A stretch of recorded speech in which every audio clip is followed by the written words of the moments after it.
Hello everybody and welcome back to the Full Court Talk podcast with myself, Jack Brazil, and my co-host, as always, Josh Mazoke. Say what's up, Josh? What's up? 2 weeks in a row, consistency is key.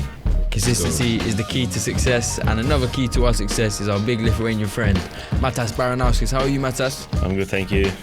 He's our technical engineer for today, helped us with the cameras. We would not be... we'd be back to a slideshow if it wasn't for Matas today, so we thank him for that.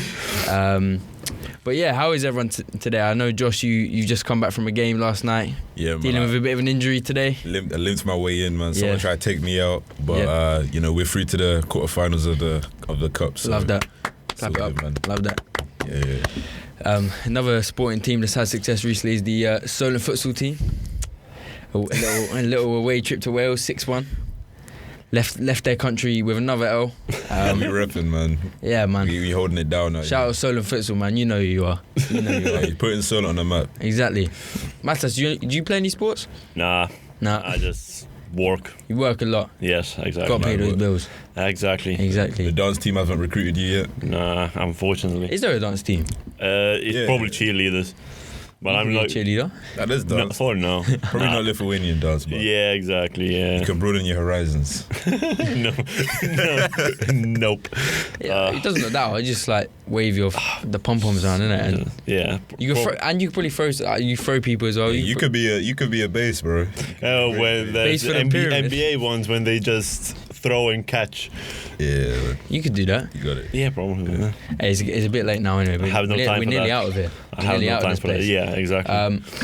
Yeah, man, we're seniors now, so We're seniors. Let's start talking about some basketball anyway. NBA, as always, is throwing up loads of different storylines, loads of different rumours. And before we get into the main topic of today's episode, there's been an interesting report about James Harden possibly wanting to move away from the Brooklyn Nets, testing the market in free agency, and the 76ers have emerged as a trade destination or a free agency destination for James Harden. He's apparently not happy with life in Brooklyn. He's a bit dismayed by the whole Kyrie Irving situation. What do you think the likelihood is that James Harden will not be in Brooklyn at the end of this season? I think it's definitely a possibility. He's been linked to the 76ers for a while now. When he initially requested a trade, it was clear that they were one of the destinations that he was strongly considering. You know, he's got the ties with Daryl Morey, and he's clearly holding out with Ben Simmons because he's seeking out Harden in a potential silent trade. And yeah, it has been frustrating since he's gotten to Brooklyn. We haven't really been able to see the full potential of the Nets. You know, their big three have barely played. Still, they've barely played. I don't know, have they even played 20 games with each other? I think it was something like 14 together. Yeah, so if that fate continues, and it looks likely with Kyrie's status, which he's expressed a lot. He's adamant he's not changing. Yeah, and he's not, and Harden has expressed a lot of frustration with it. Every time Kyrie comes up in an interview, it's kind of like he's talking about how great Kyrie is, but he's emphasizing we need him every game. Yeah. And that's clearly a point of frustration, as it should be. So with that being a place that he's familiar and he's comfortable with Daryl Morey. I mean, he's referenced living in Brooklyn and the state tax and stuff like that. So it's definitely a possibility. Yeah. Do you think it'll be a sign and trade job with? Yeah, I think it has to be Ben with Simmons. Yeah, it would be with Ben Simmons, and I think the Nets wouldn't be too mad about. Yeah, that. Exactly. They would not be too mad about that because obviously having that firepower with the big three they have right now is great, but it is low. Like Harden and Kyrie are they're a little bit, I wouldn't say redundant, but they wouldn't lose a lot from having one or the other with a Ben Simmons that fits what they need a little bit more. But what you also have to take into consideration is I don't think those COVID regulations are changing anytime soon. Yeah, that's definitely a factor. So if you lose Harden, you don't gain a 82 season Kyrie. You still only have a 41 game season Kyrie. And that's with health. Kyrie's peak is probably 70. Exactly. Maybe 65. And look, we all know how fantastic Kyrie is when he's on the court. I mean, he can walk into a 25-point game, very efficient scorer. But having to rely on Kevin Durant for obviously, if there's one offensive player you want to rely on, Kevin Durant is not a terrible option. But I don't think you win a championship with just Kevin Durant and Ben Simmons playing the whole season. I think James Harden Kevin Durant is probably very grateful to James Harden that he can shoulder some of that offensive burden, and Ben Simmons comes in and obviously improves that defense massively, and is a massive defensive upgrade on James Harden. But on the offensive end, they lose a lot there, I think. This would be a great on paper trade, but I think they'd have to make some other moves around it though. Yeah, if they wanted to stay as contenders, because as we see now, the East is getting more and more competitive every season. The Bucks don't look like they're going away anytime soon. The Bulls are emerging. The Heat are always going to be competitive. So I think Ben Simmons isn't enough to take you over the top there. But for James Harden, the chance to have a pick and roll with Joel Embiid must be tantalising for him. Because Joel Embiid is probably the most dominant big man in the game right now. Yeah, just seeing how he's holding it down right now without Ben Simmons and no replacement for Ben Simmons right now shows that they definitely have the core there to make something work. And I think those two would complement each other fantastically as well, which would again make the 76ers another contender in the East that the Nets would have to deal with. Not gonna lie, I think Sixers would be one of the contenders to win it if they go Harden. Yeah, because right now, you can see what Embiid is doing. He has averaging 30 plus in the last 15 games. Yep. So he's all alone. So if he gets help, with Harden, so they don't need because Harden used to carry team through the regular season and then burn out in the playoffs. Same with Embiid, and if they both two combine, imagine the number of free throws as well. Oh my! The games would be 4 hours long. The games would be 4 hours long. 20 free throws a game between two players. Exactly. But yeah, I think it wouldn't be a 1-for-1 though. Obviously, Harden has enough value to bring in a couple more players from the Sixers. Who do you think Harris will be packaged in that as well? Yeah, I think that died. Whoa, that's a lot of money though. Because of the count, I don't think it did because of contract. Yeah. What other piece do you think? Maybe Curry? Like Seth Curry. Seth Curry would be very good for the Nets actually. Yeah. Especially if they get Ben Simmons as a shooter. You need more shooting. Yeah. They have quite a lot of shooting to begin with Joe Harris and Patty Mills, but when you're getting Ben Simmons, you need another 2 or 3 shooters because of his inability to shoot. And I assume then. Is Ben Simmons the point guard then? No, he needs to move to the 4 or something. Yeah. But they have then KD plays at 3 and then it's fine. Yeah. Because they need that interior defense more than that perimeter defense. But they need both, to be fair, and Ben Simmons is very good at both. But I don't think Ben Simmons is. I think the ceiling with Ben Simmons at the 4 is a lot higher than the ceiling with Ben Simmons 100%. at the 1. Yeah, I'm pretty sure when especially on offense, you don't have to really worry about him being a shooter. If you put him in a Draymond Green type role, you don't have to worry about him shooting. Yeah, I'm pretty sure he played a few games for Sixers as well. When Embiid was out, and he was amazing. Yeah. Do you think the Nets would ask for a thigh ball back? I know the Sixers don't want to part with him, but if you can get James Harden, that's the difference between not winning a championship and winning a championship. Is James Harden. Yeah. So I think if you get Thibault and Simmons and you centre that around Kyrie and KD. Yeah, you can't be too stubborn with that because if you think about it, if they can get Harden out of Simmons, when right now you can't get anything out of Simmons. True. You got to take what you can get, really. Yeah, and that's a big thing to get. As long as you're getting Harden. That's a lot more than the Rockets got. Exactly. Yeah, definitely. As long as you're getting Simmons, who's an all-star caliber player, defensive player of the year candidate, you're happy with that.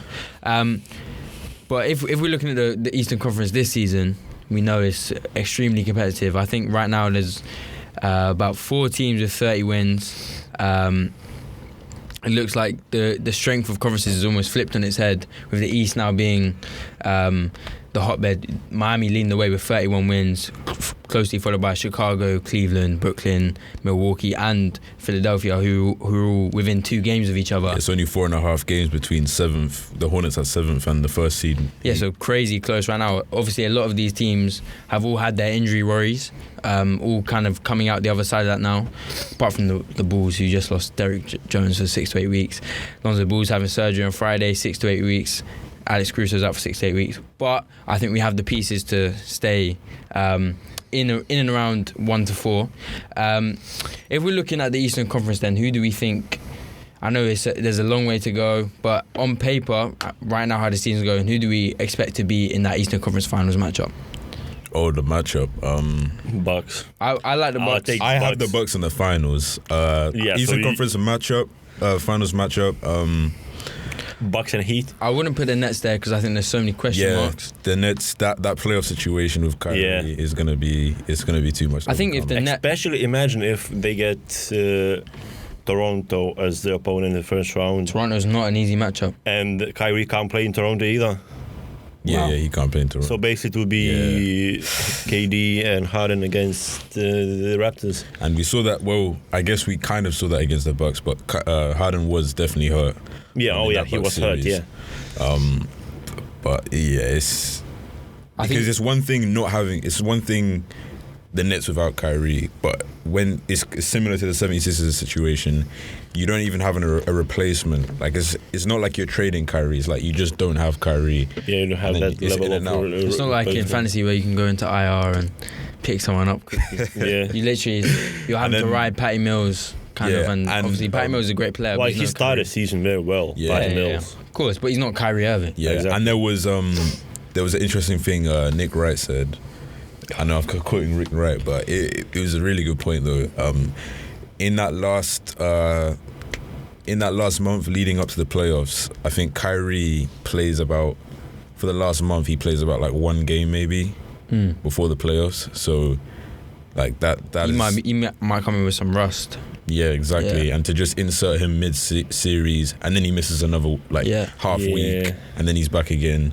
So you're not even getting like peak. You're not getting mid-season form Kyrie or. He won't get that momentum. I mean, if anyone's a weapon that you can just insert, it's Kyrie. Nets almost don't want home court advantage in the playoffs. Exactly. Yeah. That's because although you get the advantage of the crowd, I think Kyrie's way more valuable. Exactly. There isn't really an advantage of the crowd in the Nets. Exactly. Jokić got an MVP chance last night. So there was like a tweet I think when they playing the Lakers the other day, and it was like Kyrie should be allowed to play in this game because it's clearly not at home. Oh yeah, I saw that one. I think the Knicks definitely own New York. Oh yeah, 100%. Yeah. I think Milwaukee is an Eastern Conference final lock. I think with their big three, we've seen how good they still are, and although they got off to quite an underwhelming start to their standards, we saw what the record was with everyone healthy, and it's still it's clear that big three is championship DNA, and Giannis is so dominant. I don't think a team in the NBA has an answer for him. Yeah, but I wonder what's happening with Brook Lopez because he's been out for a time now. He has been out for a long time. When they do bring him back, I think they need to bring him off the bench. Yeah, because Bobby Portis is definitely a better option. Yeah, yeah. But like Brook helps. It's good to have Brook. Yeah, you need Brook as a weapon. Yeah, as some depth. Yeah.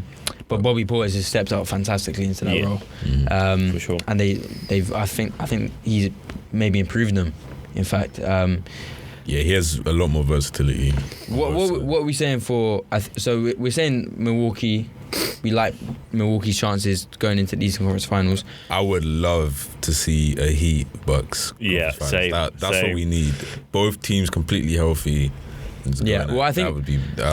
Third year in the row they play in playoffs then? Yeah. Well, obviously, last year didn't go very well. Let's see if Jimmy Butler has any answers for Bryn Forbes this time. Well, Bryn Forbes is not there, so. The boogeyman's gone. So we'll see how it works. It'll be Grayson Allen this time. Oh no! That guy. Tyler Hero versus Grayson Allen. School shooter for school threats. White boy summer matchup. Yeah.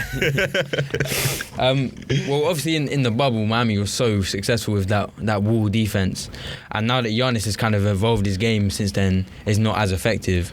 But I think still Bam Adebayo is probably, I would say, in the East is probably the best defender you could put on Giannis, right? Yeah. Out of any team, obviously Cleveland have that. Oh yeah, that three-headed monster, maybe four-headed monster with Lauri Markkanen as well. They should just get back Taco Fall as well at this point. If they're coming up against Giannis, but they can trade for Ball if they want. With Cleveland, how this is obviously a young team, new team, a lot of new pieces, doing exceeding everyone's expectations, if we're being honest. Yeah. We weren't sure how this tool lineup was going to pan out. We didn't know how Colin Sexton and Darius Garland were going to get along together, but they're exceeding everyone's expectations. If we're talking playoff success, though, how does that translate? I really, as young as they are,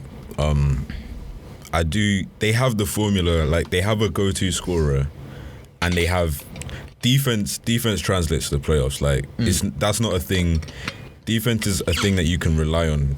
Like, you have the tools, you have players that have effort. Well, defense wins championships, right? Exactly, because offense, like, teams like in the past, like the Clippers, who, they have a lot of, tough scorers that would get difficult shots but make them.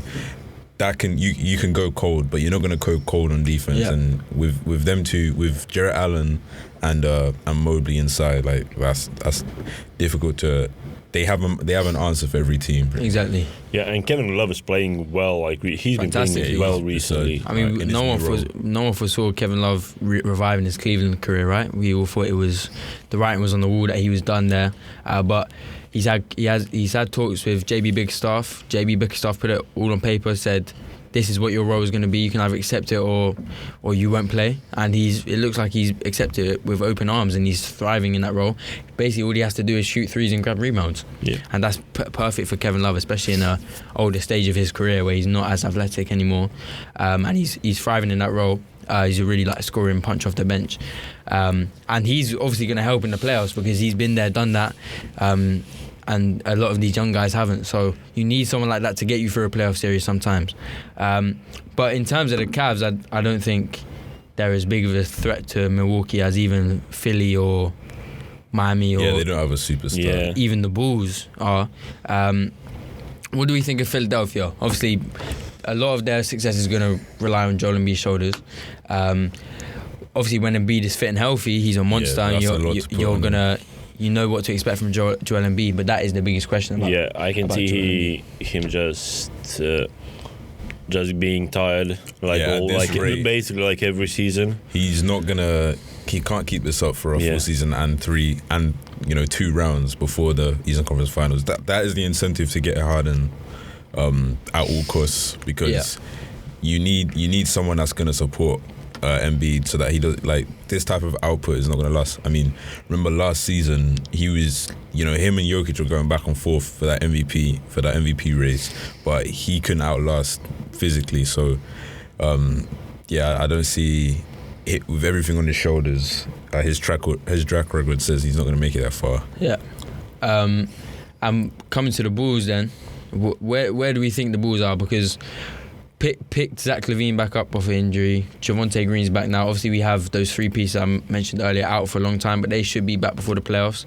Lonzo Ball took the decision to have surgery now, so he's ready for the playoffs, which is a good sign that the Bulls are focused on winning in the playoffs now.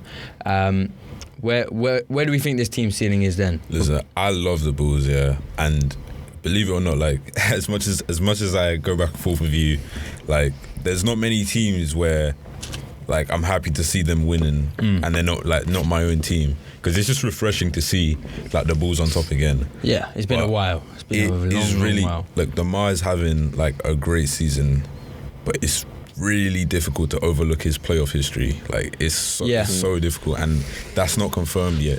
And there's a lot of unknowns on that team. Well, I think what you said earlier it worried me a bit when you said that, where you can have elite shot makers but they can go cold. I think a lot of the Bulls' success this year, I think when Zach and DeMar score over 20 points per 17 and 5, and a lot of that is to do with their high elite level shot making. Like, they make some of the toughest shots you'll ever see, especially DeMar DeRozan. Turn around, triple pump fake. Yeah. The and one type things. Those aren't going to fall for you all the time in the playoffs, especially elite with tight superstars. defense. Being able to make tough shots, that's something they all have in their bag. But also being able to force easy ones is a big deal as well. LeBron can get himself an easy basket. KD effortless. Steph can get his open, his open threes, things like that. So you need ways to get easy offense. Billy Donovan, he produces quite, like, he's really good and really creative offensively, but he worries me in the playoffs. Like when he played Houston the first round, like there was a lot of questionable decision making. I think he can figure it out and make it work, but it's just a lot of unknown. You know, they have high potential. It's just some of those other teams are a little bit more established. Yeah, and I think as much as we have high potential, we also have potential to fail as well. Yeah. Especially with Vucevic's inconsistent play. We don't really have a rim defender. So there is still quite a few holes in this team that need to be answered. But I think when we're full strength, as you said, with our defense, I think when Caruso is back, when Derrick Jones Jr. is back, when Lonzo Ball is back, I think defensively we can hang with the best of them. But the one thing that does scare me a lot is Giannis. If we come into Giannis before the Eastern Conference Finals, I don't think we have a chance. That's 40 and 15. Yeah, it is. Maybe 40 and 20 even, because our only good rebounder pretty much is Vucevic. Yeah, he's not a great rebounder as well. No, he's a very good rebounder. He's alright. He has like 25 double-doubles this year. 25? Yeah. Top 8 in the league. Top 8? Put some respect on his name, man. But that's because like there's no other ball contesting him for any rebound. Because he's so much taller than everyone. He just goes up there and grabs it. But yeah, what you said with Billy Donovan does scare me a little bit. I think he's been quite proactive this year, though. He's had really high highs and really low lows. Yeah. Like, but you would have hoped he'd matured and taken those lessons, because this year, what I will say is that when he's had to make an adjustment, he's made the right one. It feels like he knows his roster inside out and knows what each player can give him at different times of the game. In the last season of OKC, he, you know, leading up to that year, my opinion, like he was holding our team back. Yeah, you had our last season with KD. We flamed out in the playoffs. Those first 3 games, I was like, he is clearly out coaching Steve Kerr. He made so many great adjustments, and then those last 3, we just completely fell apart. Then in the season with CP3, you know, he had the revolutionary 3-guard lineup. We were doing a lot of great things. You know, he was my coach of the year, and what did he win? I think he won the coach's vote for coach of the year. Yeah, he won something. Yeah. But then when it got to the playoffs, he left a sour taste, because like it was just terrible adjustments. I think because we narrowly lost Game 7. And I think he like drew a play for like Steven Adams to like catch the ball at like the top of the 3. Like, what are we doing? So, but no, he's definitely creative, and it's definitely worked for the Bulls. I just hope in the playoffs he doesn't live and die by DeMar DeRozan and Zach LaVine, which is what we've seen him do in the past. I think what we need is for DeMar to not have too much pressure on himself, because that's what happened. That's what happens with the Raptors. Obviously, they ran into LeBron, but a lot of the time he was relied on to do a lot of playmaking and a lot of the scoring. But I don't think that's him. I think having Zach LaVine next to him is a massive help. DeMar DeRozan's never had a teammate as highly skilled on the offensive end as Zach LaVine. Yeah, that's or as high level scorer as Zach LaVine. So that takes a lot of pressure off DeMar DeRozan's shoulder, and in turn, it takes a lot of pressure off Zach LaVine's shoulders as well, having DeMar DeRozan next to him. I think that's why in the regular season it has worked so well so far. And then even then, you also have Nikola Vucevic, who can get you some easy offense inside, although at times he's not as aggressive as I would like him to be. He settles a lot for mid-ranges and jumpers when he's one of the better post players in the league. And even if you watch a Bulls game, you'll hear Stacey King say about 15 times a game, Vooch, you've got to be aggressive. Vooch, you've got to put him in the basket. You've got a smaller man on you. Why are you passing out to LaVine for a 3? Because the easiest basket you can get in the NBA is a layup, right? Yeah. So I think Vucevic, he's a very up and down player this year. Yeah, I think it hinges on... I think he's our ceiling raiser. Yeah, it hinges on him. And a bit LaVine as well, because LaVine, this would be his playoff. Yeah, we don't know what he's. So we don't know, because I mean, we've seen a lot of young players just start out in the playoffs and just go off. You know, it's their coming out party. But then we've also seen, you know, Julius Randle last season. We've seen the opposite as well. I trust him. Yeah, I have no doubts that Zach LaVine will be the way he plays. Great player performer. I have I have confidence that he'll have a Devin Booker type debut. But, I mean, that combination of elite athleticism with elite shot making, I think will translate very well to the playoffs. And then you have players like Caruso as well. I mean, Caruso is arguably our most important player. I shared that stat with you last week on our defensive ratings without him and with him in the lineup. I think he orchestrates the defense. He can switch onto anyone. He can guard 1 through 5. Gets his hand in passing lanes. I think Caruso. And he's got the most championship experience on the he roster. He does. Although it was in the bubbles, doesn't really count. So I think Caruso coming back is going to be of utmost importance. Lonzo Ball as well is similar defensive skill set to Alex Caruso. His playmaking is obviously missed. And he's become a sniper from 3-point range. I think when everyone was healthy before all the COVID protocols, he was right up there with 3-pointers made in the entire league. That rarely takes a 2, rarely gets to the line. He just lives and dies by the 3. But he's become a great shooter in this league. So I think the Bulls, a lot of our success will rely on our health. And I think with question marks about experience and fit and stuff with new guys, I think all of those have kind of been answered already. I think I'm not too worried about how the guys will get on because of experience. Like, we've got a lot of young guys. I think Billy Donovan has just put the mentality into them that they can beat anyone. Yeah, but it is so different. Just like watching the Thunder over the years, and just watching different teams over the years, it is so different in the playoffs, man. Yeah, it's so different. Well, obviously I don't have much playoff experience myself. Obviously, I've watched the playoffs loads, but not. But not it's just so it is just so different when you have like no one's game planning for like. There's just players that they're not used to being game planned for, but then once it gets to the playoffs and someone's like, take this away, take that away, and then they don't know what to do next. Like, it's really hard, like, because they're just really focusing on that one team for 2 weeks. So it is a different beast. And then once you beat that team, you got to go again, and it's a mental thing, and so we'll see how the Eastern Conference shapes up. It should be really interesting. Even Charlotte, as you said, lurking there with 27 wins. Boston with 25 wins. Probably more a playing team, but we'll see. About 500. About 500. We did you a favour last night. Beat the Raptors. You're welcome. Yeah, thank you. You're welcome. Yeah, we got up. Let's talk about now then the main focal point of today's episode, our Eastern and Western Conference All-Star starters.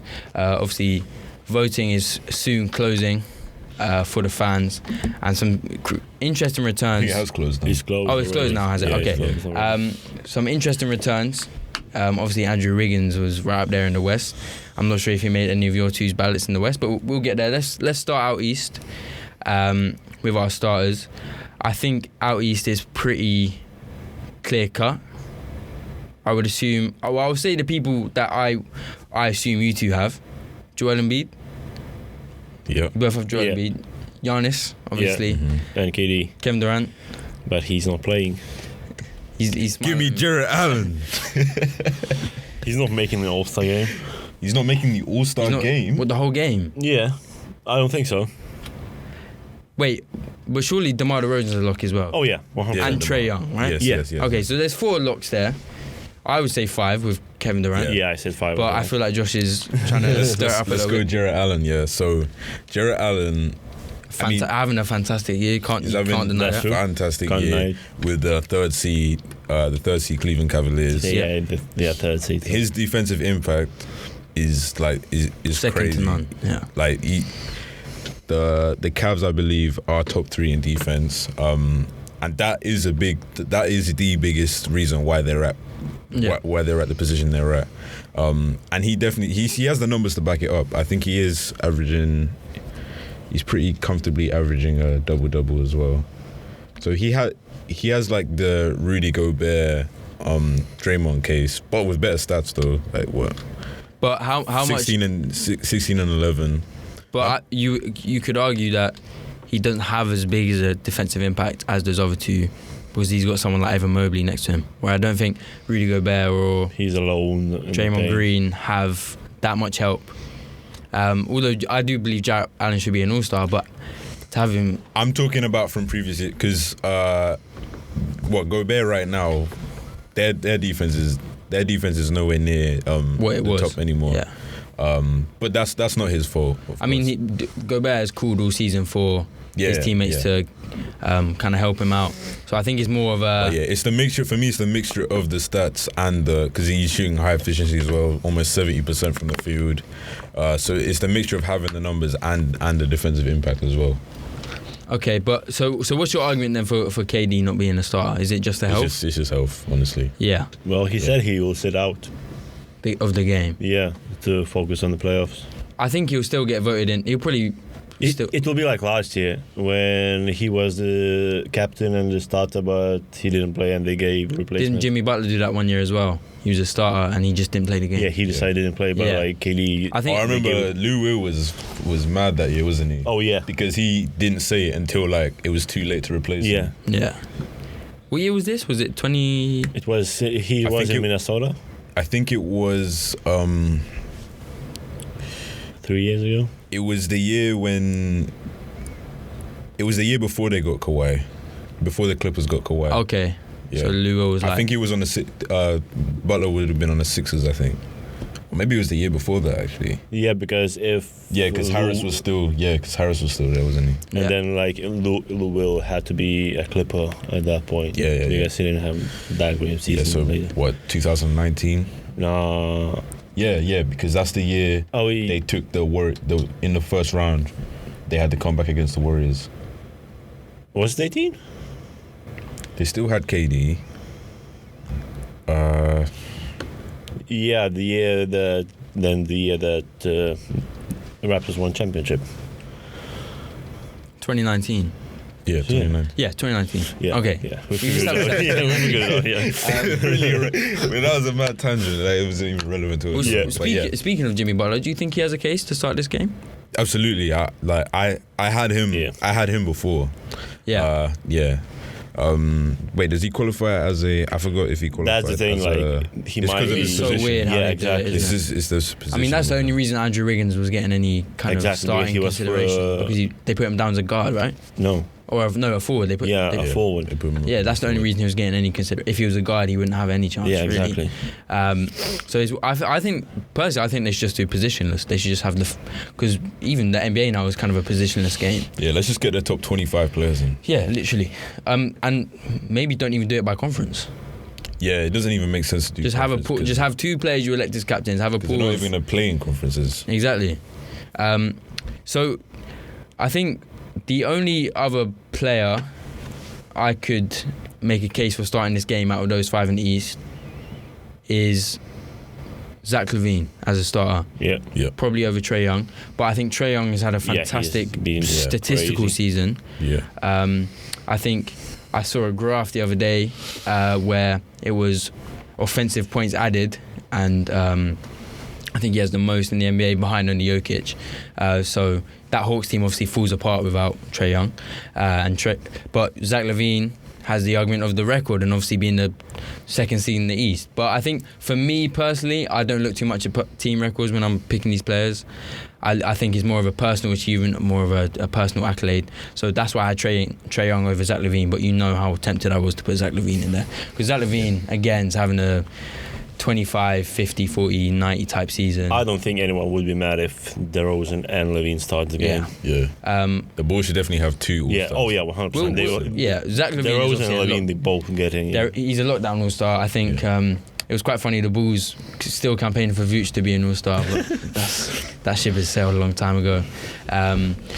Like they would tweet a picture after he's had like a terrible performance where he shot like 2 for 10 from 3.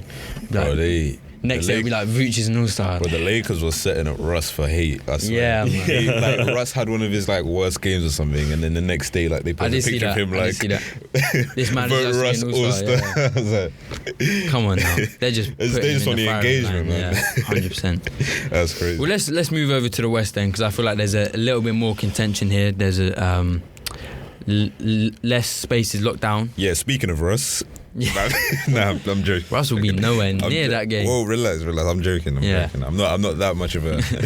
I was going to say skills challenge, but he can't hit a 3, so he's not going to be in the skills challenge. Dunk contest? Nah, no chance. They're not going to play a dunk contest. You saw that poster on Gobert? Yeah. But he's not a dunk contest. Yeah, but all he's got is the... He's not a dunk contest dunker. Yeah, he's not. No. He's more like a ferocious, like athletic type. Yeah, he said himself, I don't do dunk contests. I dunk on people. Yeah. So West then, I'm going to take you through what I think are locked positions. Yeah. Jokić, obviously. Yeah. Yep. Curry, Absolutely. obviously. Nope. Curry's not a lock. He should be a lock For starting. Yeah. Let's think about it. Yeah, I know what How you long mean. has this slump been? How long has this slump been?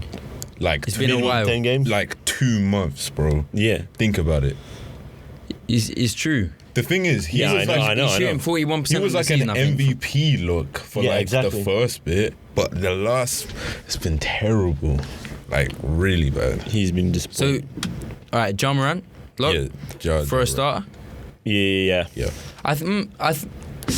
See, yes. I think he's a lot, but I think Donovan Mitchell's right there.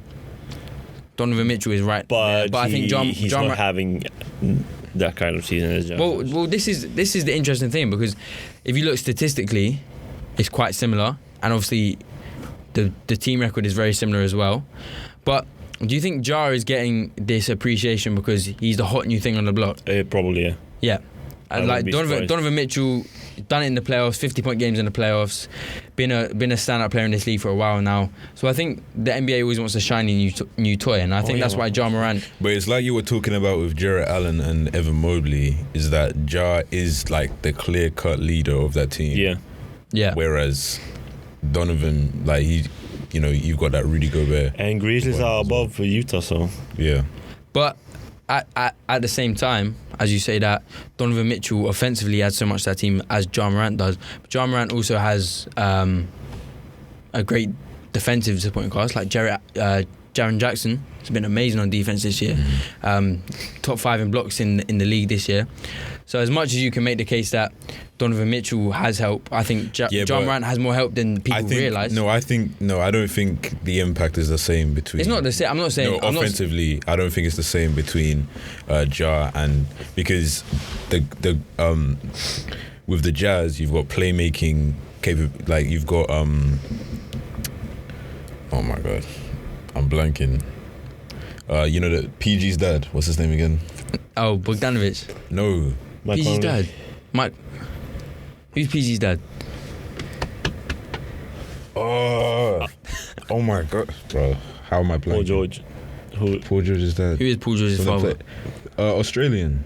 Oh, Joe Ingles. Joe Ingles. He has a lot. He takes on a lot of the playmaking responsibilities, and then you've got Jordan Clarkson off the bench, who has a lot to do with the offense as well. So I think their team is a lot more well-rounded. Whereas like Ja is, obviously you've got Desmond Bane and things stepping up, but Ja has a lot more offensive impact. Yeah.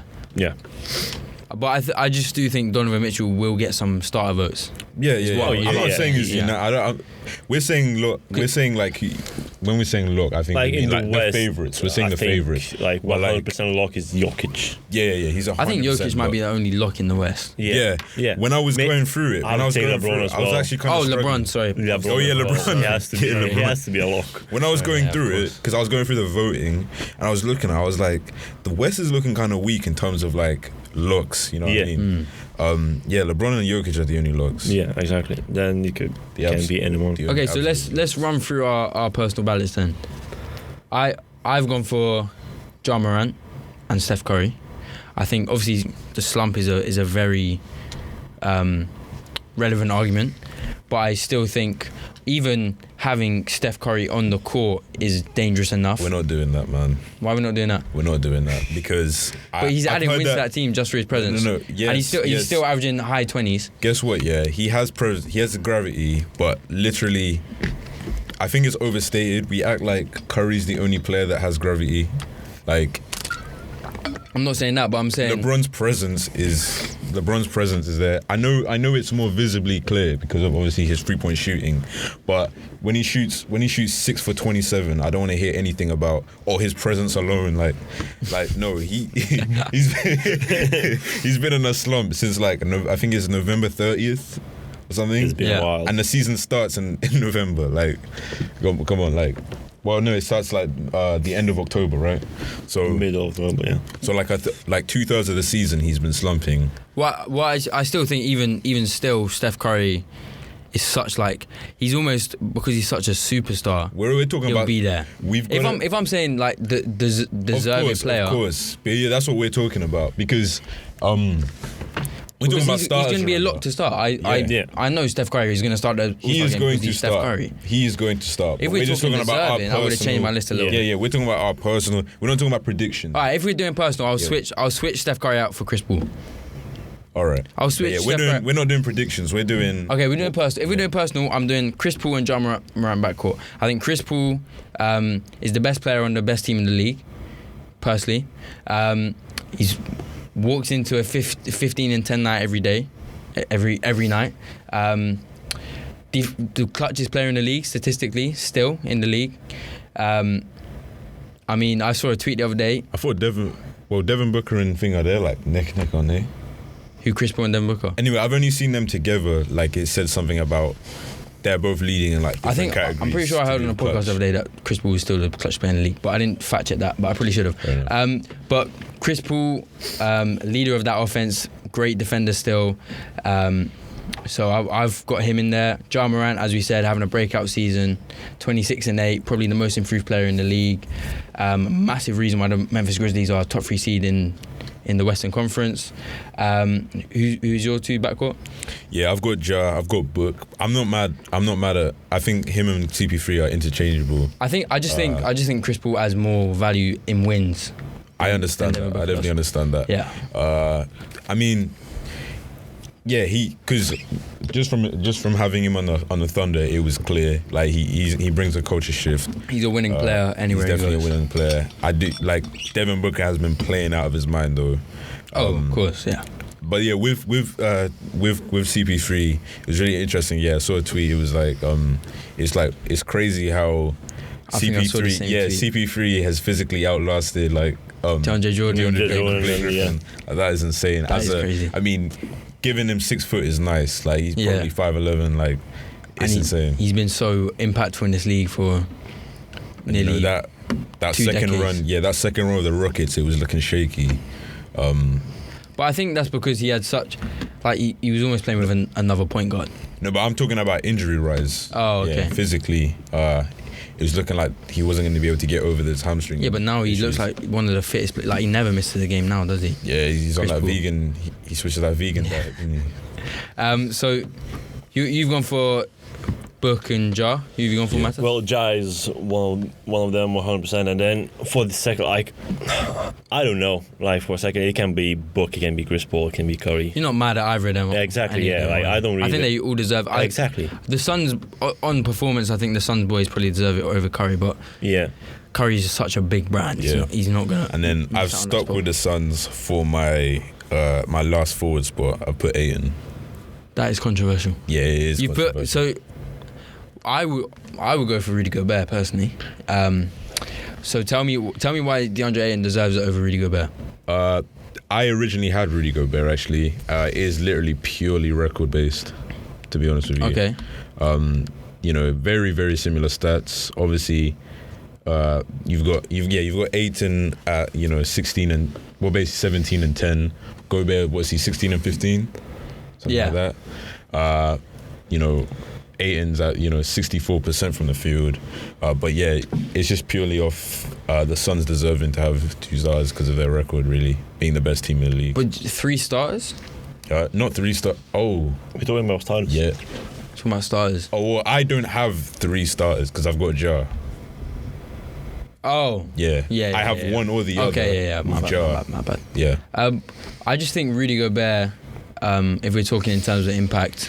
Yeah, because I really on the defensive end. I had Gobert, but the problem is we all know what his impact is, but it has to translate directly. I know it's not fair that the other teams are holding him back, but we don't give every season that the Warriors haven't been the first, top in defense. Draymond didn't make it because they weren't top in defense. Because we can talk about impact. There's other players that have that same impact, but it's not directly translated to them being the top anymore. Yeah. So at that point, it's difficult to justify that. Well, I think I'll give my forward sports. I've gone Rudy Gobert, Draymond Green, and LeBron James. Obviously, LeBron James.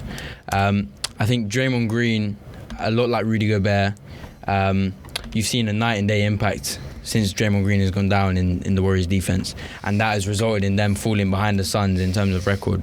Draymond Green, he's the facilitator for that offense, makes Steph Curry better, makes Klay Thompson better, and on defense, I mean, a lot of people have called Draymond Green the best defender of all time. I don't know how accurate that is, but his ability to guard anyone on the floor, switch onto anyone, his IQ on defense, always takes the right read. I think Draymond Green is probably Golden State's most impactful player. I'm not saying their best player, he's probably their most impactful player. I really wanted to. I've tried so hard to put. And it's tough. If you I don't, wanted him so badly. It's just the stats are so low. This is the thing. But If you don't watch basketball every day and don't look and you look at it face value from a statistical, his stats do not do him justice at all. His stats are not great. Like his stats on paper aren't great, but because the Warriors have done so well this season, are top 2 in the West, and they're kind of looking back to reminiscent of those consecutive finals appearances. I think a large part of that is to do with Draymond Green, and I think the Warriors are a lot more reminiscent of the playing Warriors without Draymond Green, and I think that's the biggest compliment you can pay to him. And with LeBron, it's LeBron. Yeah, if we were doing reserves, I would definitely have Draymond. I don't care about his stats. Yeah, I would have Draymond because it's just the impact. Like the impact. I don't think any player, apart from maybe LeBron or Giannis, has as big an impact on their team. And to do that without putting up like impressive stats like those other two do, is a testament to how great a player Draymond Green is. He is a system as much as Steph is a system. Yeah. Must ask your forwards? Well, Jokić and LeBron. Well, I didn't put. Oh, I didn't. You put did, yeah. You didn't put Jokić. I was like, there's no Jokić. Okay, Jokić. I'm taking out Gobert. Yeah, like Jokić is like there's no brainer. Like he's we're carrying on with the Gobert slander on this podcast. Jokić is the best player in the NBA right now. Yeah. Look, Jokić is the best player in the NBA. Yeah, like he's just. Every night he just come in and shows. I was watching a breakdown of his 49-point triple-double, and in the second half I think he had 32, 10 and 7 or something, and it's like they showed on consecutive plays what he was doing, and he's either setting his guys up for a wide open layup, or he's hitting a logo 3, or he's drawing a triple team to a wide open man in the corner. Like his presence, we talk about presence. Jokić is one of those players that has that presence. And all assists aren't built the same. Like playmaking isn't just assists. Like the way he sets up plays, where it's the hockey assist, where he's just putting players in position to give the pass. Yeah, to give the pass. You know, he has a read for the game that's like unmatched. Like, you know, and especially right now, basically every night it's Jokić against other team. Yeah. Because other Nuggets players. I mean, right now he is their offense. Yeah, exactly. Literally. He's just their offense. I think you could put any combination of players around him, his game wouldn't change at all. And the players that you put around him would benefit from just being. 100%. He's the most disrespected MVP I can remember. Yeah. Yep. I mean, if Jokić can keep this level of play out for him 2, 3, 4 seasons, he could easily be the most skilled big man of all time. I think already, if we're talking about 1 season, 2 season peaks, he probably has shown that he has the most skill of a big man ever. Oh, yeah. I feel like if he was drafted about, 3 seasons earlier, he'd be in the top 75 over AD. And it's such a shame, like how the media chooses to cover him, because it almost feels like he has to hit a game winner or like scream when he hits a 3-pointer or something to just get on SportsCenter. Like, talk shows didn't even talk about him winning MVP or anything. Exactly, and then Nick Wright, your best friend. I do not associate me. Let me look into the camera. That was unbelievable. Do not associate me with Nick Wright whatsoever. He made one. A dead clock is right twice a day, right? Yes. That was unbelievable slander. I do not, bro. I'm surprised the Jokić brothers didn't show up at his front door. That was crazy. What did he say? Like he'd be the worst MVP in like 30 years or something.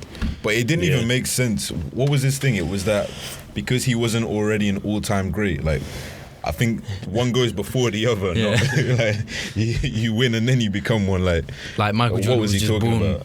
Great. Like yeah. Like, look, I love Derrick Rose, but like Jokic's MVP is more. Alright, we're ending the episode here. Nah, I'm joking. If we're talking like, yeah, come on. He had one of the best seasons, like statistically and everything of all time. Right now, I think he's having one of the best seasons. Highest PR of all time. And that same graph I referenced earlier with Trae Young, it was defensive points saved and offensive points added. And on the graph, Jokić is clear. He's clear out of everyone. It's like everyone's grouped together and it's just Jokić. Yeah. Oh, what is it? One of them ones? I swear they'll do ones where they will have like some teams that aren't on the graph, when they and they'll be like that. They're like, wait, I saw one of the Hawks.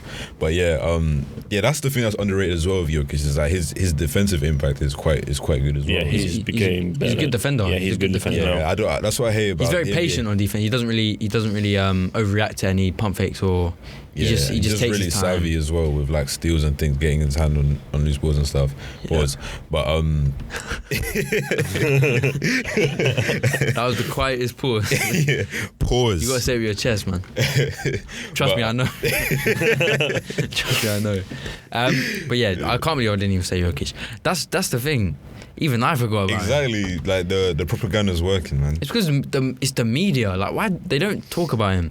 If he had a social media and was posting like funny stories or like pictures of him hitting game winners, like he'd be so much more talked about. If he was using like 40 emojis, posting his highlights, like LeBron or something. I think like when everyone's like says, oh, like probably when Kawhi finishes his career, we won't hear anything from him. Jokić is definitely he's going back to Serbia. He's making his own farm and he's living there. He's gonna be fat. 100%. He's gonna be so fat. Yeah, but now he'll be living life. It's just mad. Like going back to what I said about him defensively, how players are able to like retain their reputation over like several seasons. Like you'll still see people saying, "Oh, DeAndre Jordan, you know, he wait till the play." Did you see the thing with Westbrook's brother in the Spaces? Nah. So when Russ was having like when he was like down real bad, like and obviously there was like Lakers Spaces. I see a Lakers space like every game. Yeah, there is one. And they were just slandering him. They were like, "Oh, Westbrook's trash. Like I'd rather get someone off the street." And then Westbrook's brother joins it, and then they're like, "Oh yeah, Westbrook. He's one of the greatest players of all time." Like that. Oh no. But one of the things, and no one checked him. Like his brother said that wait till the playoffs. DeAndre Jordan is a playoff god, like, and you still that guy has not watched basketball since 2015. Yeah, and you see people still saying stuff like, "Oh, like, yeah, DeAndre Jordan's a rim protector," or saying things. Reputation is so powerful, isn't it? Yeah, it's so powerful. Like Jokić doesn't play any defense, because I'll see Skip Bayless like talking about, "Oh, give me Embiid over Jokić any day." I'm pretty sure you can find Jokić slander every day, literally. Yeah, that's the thing. The media when they do talk about him, it's always slander. It's always comparing him. I would love to see how they would react if the Nuggets end up winning the championship. I bet it'd be a complete 360. Oh, 100%. 160. No, it won't. 180. No, it won't, because they'll be like, "Oh, Jamal Murray." No, but they did the same with Giannis. Giannis, he can't lead the Bucks to a title. He can't shoot, so he can't be the number one guy on a championship-winning team. Now he's loved everywhere. Oh, he's the face of the NBA. Oh, he's one of the greatest big men of all time. Oh yeah, but I'm just talking about psychopaths like Skip Bayless, who will say like, it's Jamal Murray, his offensive talent. That guy should not have a platform, man. He should not have a platform. He's just crazy. So your front court, remind me. Jokić, obviously. Yeah. LeBron, obviously. Yeah. And I have to go for my guy. I am sorry. No, I know it's like, but I'm going for Jonas Valančiūnas. I don't care. What? I don't care. I don't care. I don't care. I will defend that guy. You can leave. Off you go. I don't care. He's having a great season. Yeah, I know Pels are down bad. Credibility of our podcast is in the bin. The credibility is in the bin. Of me, don't care. Like, right. No, I respect that you're. I'm backing him. I don't care. I'm backing you're putting him. yourself on the line. Exactly. I don't respect. Listen. He is on my. Like, he's on my fantasy team, right? Like, I see his counter stats and his numbers. Remind me where the Pelicans are. Yeah, but we say we're. No, there's a limit. There's limits. No, to but it. I feel like we're not talking about players. It's within reason. Like, it's also, not the worst team in the league. They are 11th. They are what? 2 games back from play-in. Two games back from the play-in. Yeah. So the play-in is counted as success now. Bro, he's probably not gonna be. He's not gonna be a reserve, bro. What are you talking about? Yeah, I think Brandon Ingram has way more chance of getting in over. Yeah, probably. Yeah, 100%. But I have to back him. Man, I appreciate what he does for my fantasy team. Yeah, I gotta back him. That is I don't left field, bro. That is way out. You were like LeBron, obviously. Yeah, Jokić, I don't care. That's from the left. I have to back him. Let me see. He's 18-12, average 18-12. We didn't even talk about Karl Anthony Towns. To be fair, when I vote for, I voted for Cat. Cat would be Cat. Yeah, Cat makes a lot more sense. Yeah, I know. But I just had give me Wiggins now, Jet. I had to make it spicy, you know. Okay. All right, no. In that case, let's put Shea in there. Let's put Shea as a guy. Nah, like, come on. But yeah, what are we doing here? What are we doing? It would probably be if Pelican is 100% Andrew Wiggins, not that. Sorry, Brandon Ingram. If Pelicans is All-Star, but from the West, if it's big guy. To be fair, just the fact that he feels comfortable saying that kind of shows how weak the West is looking in that space, because you've got players like Data Davis who are just like. Well, the fact that there was even a Valančiūnas campaign speaks a lot to that. I mean, Valančiūnas is having a good. He's having a great 18 and 12. Yeah, 18 and 12. Yeah, but I think he's like second in double-doubles. He's saving my fantasy season. If he was in the East, he would not even like. I don't think they'd even start a hashtag for him. Yeah. For forwards, they wouldn't even start a hashtag. I think so. Yeah. Yeah. I think Cat is a interesting one. It's kind of almost changing my mind. He missed quite a lot of games, I think. But who hasn't? How many? Who hasn't? Everyone has. And they're seventh. Seventh positive record. Timberwolves positive record. 24 and 23. Exactly. Same as the Celtics. Yeah. Although Celtics 25 and 24, so a little bit. Actually, no, it's the same ratio. Yeah. But I think Cat is such a 3-level scorer. Yeah, 24, 9 and 4. 50, 40, 80. Like 50, 48 from a big man is insane. Valančiūnas average 50, might be the best. 40, 80 as well.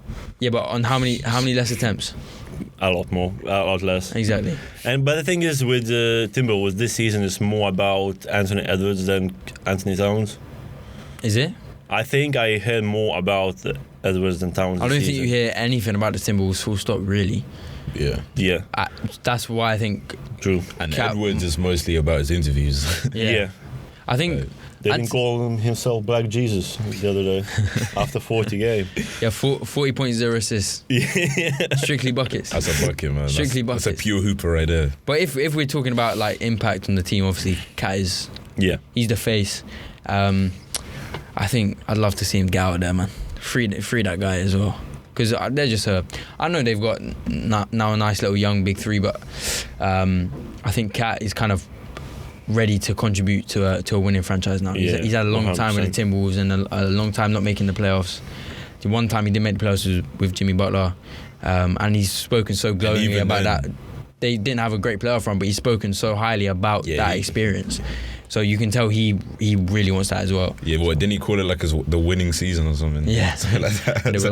They made the I'm playoffs. pretty sure it was like last game of the season between Timberwolves and Nuggets. Who wins goes to the playoffs. When they had Jimmy Butler, they were the 3rd seed, and then they dipped so like. Or the season after. No, like the season they had Jimmy Butler, they were the 3rd seed until Jimmy got hurt, and then they nearly missed the playoffs. Yeah, they snuck in on the last day, didn't they? Yeah, last game against Nuggets. That just tells you how good Jimmy Butler is. Yeah.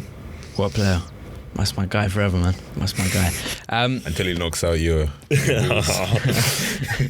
Nah, he knows how long it's been, so he'll take that series off. Nah, but I would love to see a Heat Bulls series as well. I think that'd be a good series. I think that'd be a very good series. To be fair, like, I don't know how, but he just snuck into first place in the East. Who, the Heat? Yeah. I think it's because Just like... I think they got their guys back at a good time. Yeah. They got their guys back at a good time where the Nets lost KD. We lost a lot of people as well. So they got their guys back at a good time. But they're like, I'm not taking away anything from them. They're a great team. And it's like anyone, 1 week can just change it all up. Exactly. Oh, yeah, that's how tight it is. With everyone. Like, we went on a 9-game win streak and we're still only like 2 games ahead.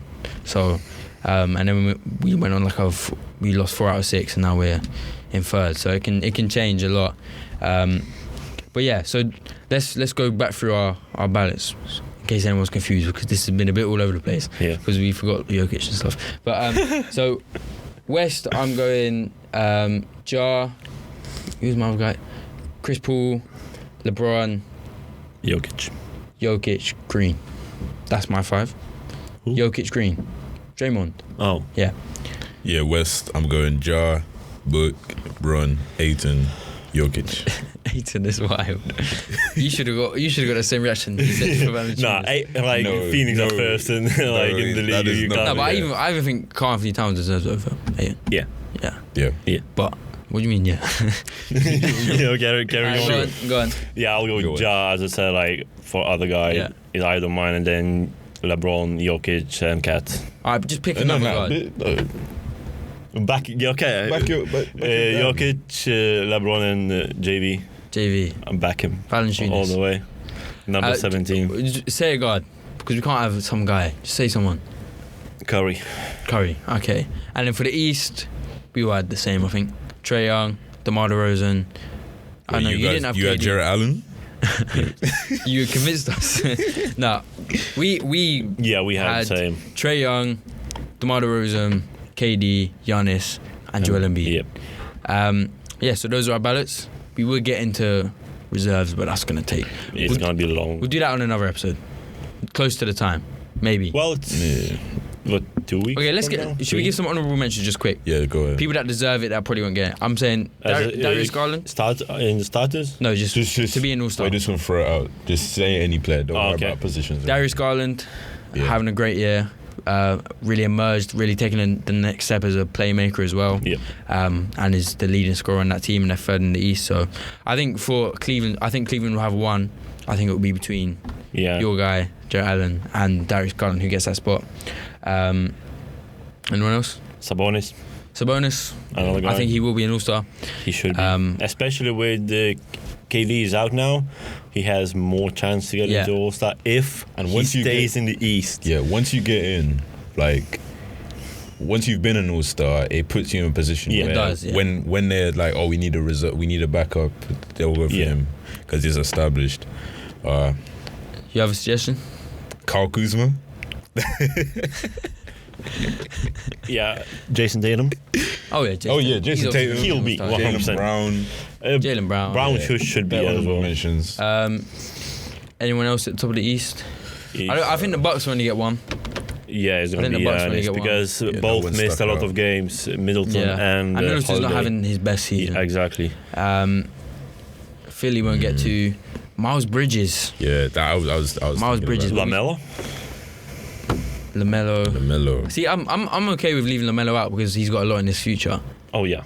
I think Miles Bridges. I think he's one chance. Yeah. Obviously, I don't want to put a ceiling on Miles Bridges, but he's having a fantastic year. And the Hornets are doing quite well. So I would love to see Miles Bridges. A lot of people saying that's a fantasy legend right there.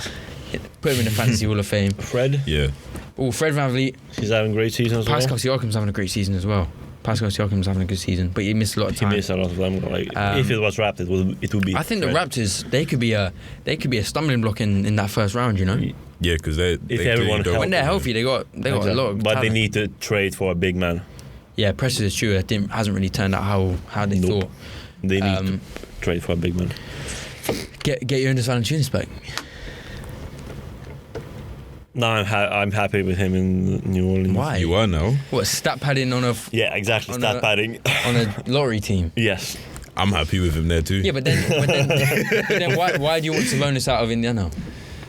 Because I think Sabonis has a higher ceiling than the Valančiūnas. Yeah, fair enough. That's probably fair enough. Yeah. By the way, isn't it crazy how? Remember I think we talked about. I don't know if we ever released it, but we spoke about the Adams Valančiūnas trade. Yeah. And how that made no sense for the Grizzlies. Yeah, we did. But it's worked out like really well. I think it worked out for both teams now. Yeah.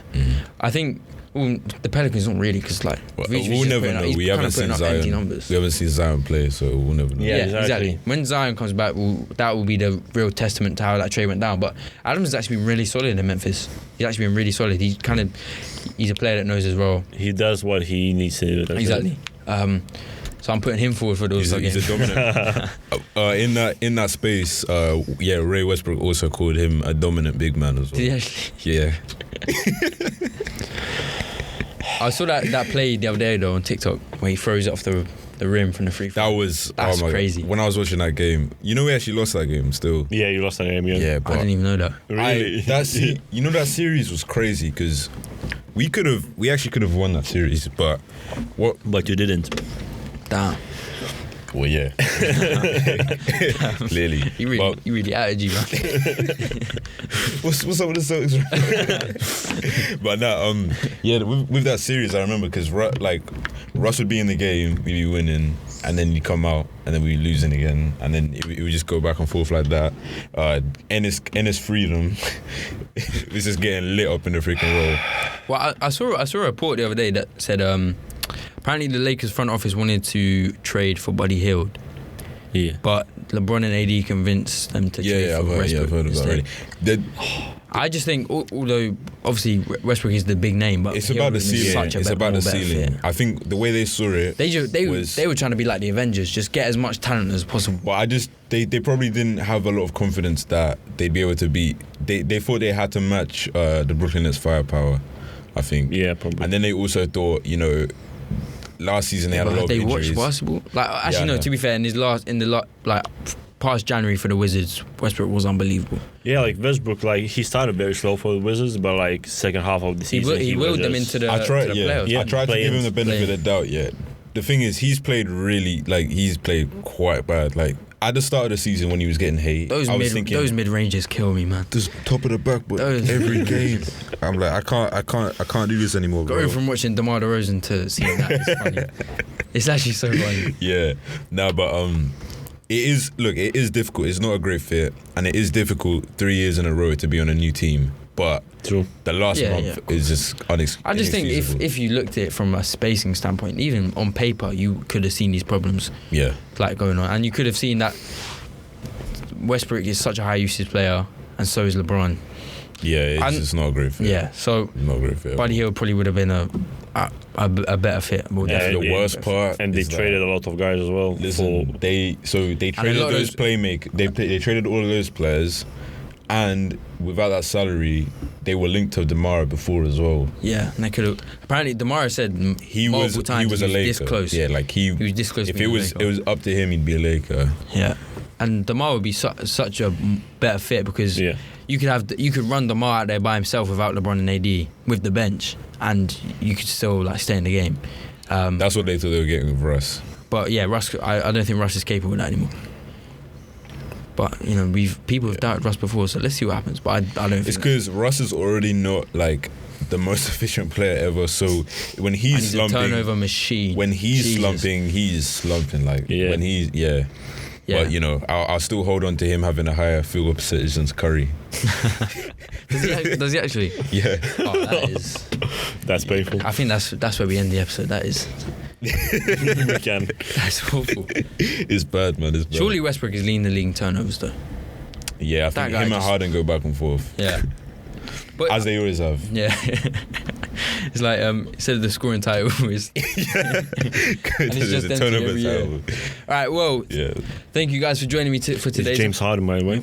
What? Leading the turnovers, James Harden. Oh, Russ, you got 24 hours to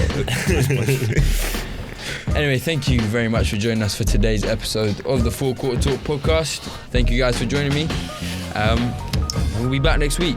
That's a promise. We're out. Peace.